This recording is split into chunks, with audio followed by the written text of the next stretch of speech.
Baik, adik-adik sekalian, kita jumpa lagi pada pokok bahasan berikutnya, yaitu tentang plagiarisme. Nah, pokok bahasan ini ya ada pada minggu keempat dan kelima, jadi kita laksanakan 2 minggu pembelajaran, di mana saya sudah persiapkan 3 slide PowerPoint di sini.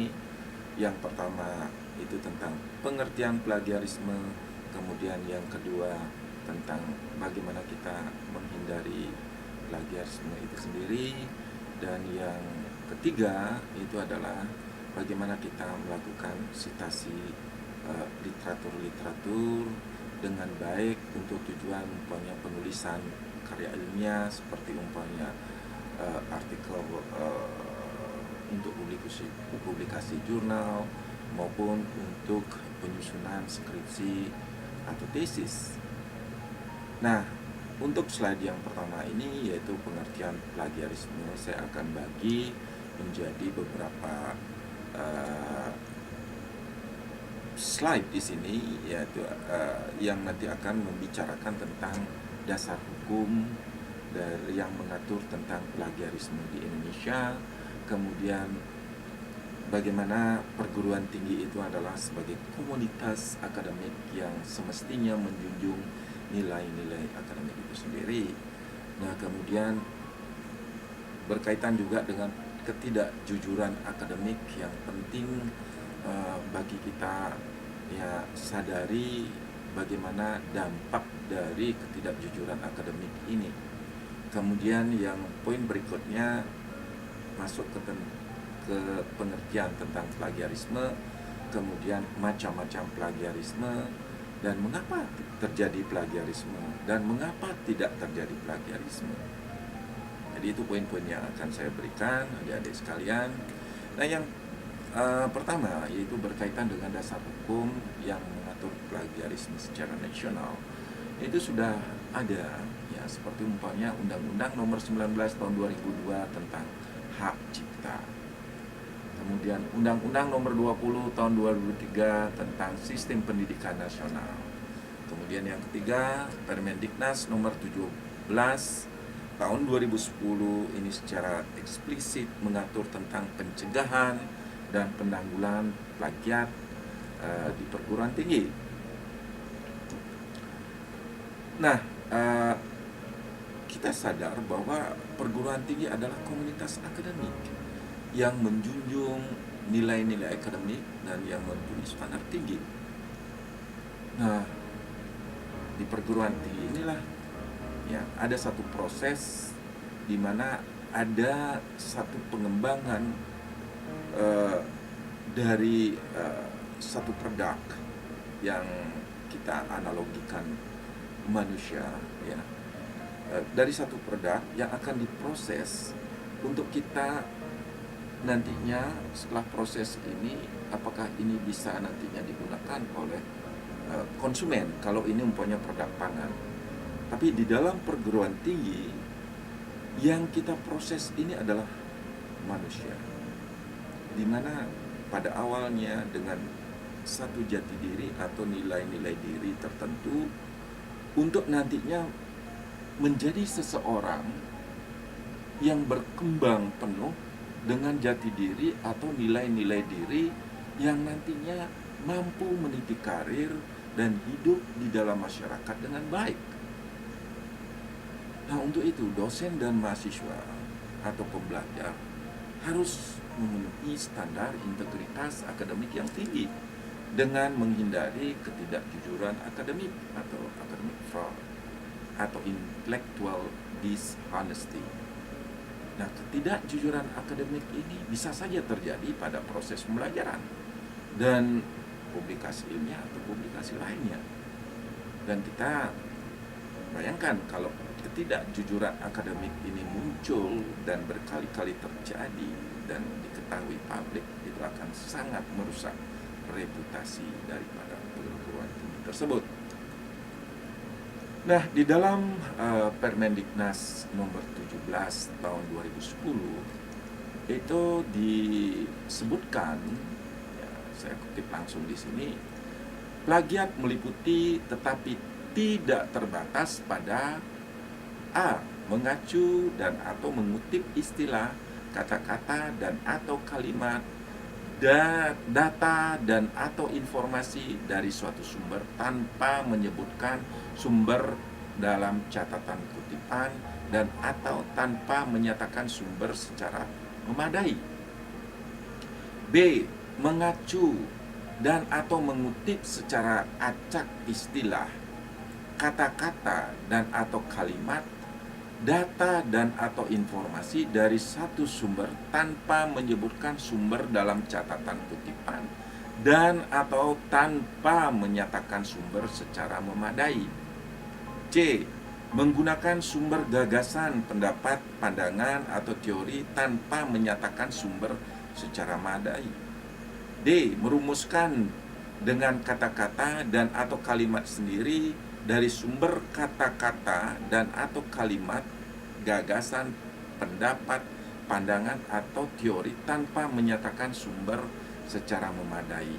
Menyerahkan satu karya ilmiah yang dihasilkan dan atau telah dipublikasikan oleh pihak lain sebagai karya ilmiah tanpa menyatakan sumber secara memadai. Nah, ini secara eksplisit sudah disebutkan di dalam Permendiknas nomor 17 tahun 2010 tentang plagiat. Nah, tadi disebutkan berkaitan dengan ketidakjujuran akademik. Beberapa bentuk ketidakjujuran akademik, yaitu yang sering kita dengar, yaitu cheating atau penipuan. Beberapa bentuk penipuan di sini yaitu mencari dan mengcopy soal yang akan diujikan untuknya, kemudian menggunakan hasil pekerjaan orang lain dan diakui sebagai pekerjaannya, memberikan hasil pekerjaannya di dalam kelas untuk diberikan dan diakui oleh mahasiswa lain. Nah, ini penipuan atau cheating. Ini salah satu dari ketidakjujuran akademik. Kemudian pengajuan berganda atau multiple submission, menggunakan pekerjaannya sendiri sebelumnya, ya, kemudian dipergunakan untuk keperluan akademik lainnya, atau sering disebut self plagiarism. Kemudian data salah, merubah data atau memfabrikasi data untuk mendapatkan hasil lebih baik atau sesuai dengan yang dikehendakinya. Kemudian ada kecurangan disengaja, yaitu mengisi dokumen dengan alasan salah satunya seperti umpamanya absensi, mengisi form biodata tidak sesuai dengan kenyataannya. Dan kemudian ketidakjujuran akademik yang penting itu adalah plagiarisme juga. Jadi plagiarisme itu akan kita bicarakan, diskusikan secara khusus. Nah, ketidakjujuran intelektual atau intellectual dishonesty itu adalah bentuk kecurangan yang dilakukan oleh seseorang dengan maksud membuat kualifikasi akademiknya atau kemampuannya tampak lebih baik dari yang sebenarnya. Nah, saya akan lebih menegaskan lagi dari apa yang sudah disampaikan di dalam perundangan tentang plagiat, yaitu pengertian tentang plagiarisme yang saya dapatkan dari beberapa sumber atau literatur. Yang pertama, plagiarisme itu adalah mencuri dan menggunakan ide-ide atau bagian-bagian tertentu pekerjaan orang lain, mengakuinya sebagai pekerjaan sendiri tanpa memberikan kredit sumbernya. Kemudian tidak memberikan penghargaan terhadap pernyataan atau ide orang lain, baik disengaja maupun tidak disengaja. Kemudian mengakui sebagai penemu dari pernyataan atau ide orang lain, itu juga plagiarisme. Mengambil, menggunakan ide-ide, tulisan, invensi, dan produk intelektual lainnya dari orang lain sebagai miliknya. Jadi tambahan tentang plagiarisme. Jadi biar adik-adik betul-betul memahami apa yang dimaksud dengan plagiarisme. Nah, apa saja yang sering atau dapat diplagiat? yang dapat diplagiat itu adalah tulisan atau komposisi satu tulisan, produk atau objek kreativitas ilmiah. Kemudian juga bisa saja yang diplagiat itu adalah rancangan pembelajaran, web page, kemudian ada blogs, metode, atau rancangan atau objek arsitektur, dan bahkan juga berupa objek-objek rekayasa, atau mungkin juga ide-ide. Itu juga sudah termasuk dalam kategori plagiasi. Nah, yang umum terjadi untuk plagiarisme di perguruan tinggi itu biasanya mengumpulkan pekerjaan orang lain atas nama pekerjaannya sendiri, mengcopy kata-kata atau ide dari seorang tanpa memberikan penghargaan, kesalahan memberikan tanda kutip untuk frase atau kalimat dari pekerjaan orang lain, memberikan informasi yang salah tentang sumber bacaan dari satu kutipan. Nah, kenapa bisa terjadi plagiarisme? Ya, kemungkinan di satu perguruan tinggi itu tidak ada aturan etika ilmiah yang jelas yang menunjukkan bahwa plagiarisme itu adalah crime atau kriminal.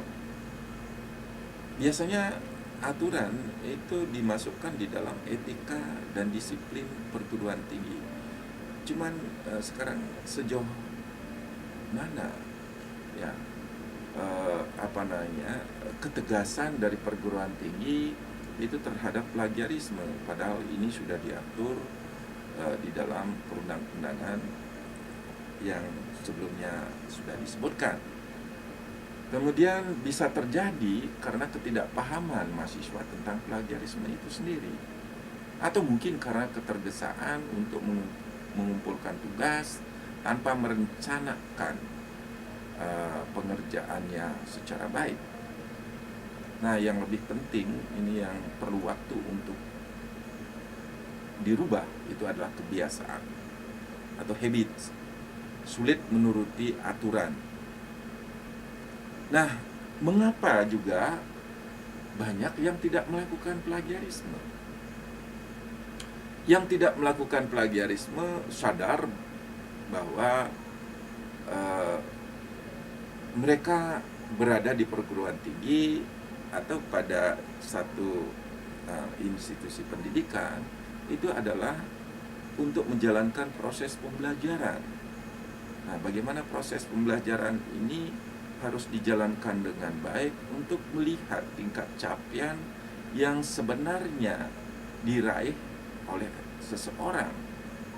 Jadi bukan membohongi bahwa seolah-olah melakukan capaian pembelajaran, proses pembelajaran yang sebenarnya tidak dilakukan dengan baik untuk mendapatkan tingkat capaian yang diakui oleh orang lain, padahal mereka tidak melakukannya dengan benar. Nah, ketika ini dilakukan dengan benar, jadi proses pembelajaran itu terjadi dengan baik, kemudian dirasakan dengan proses pembelajaran ini ada tingkat capaian yang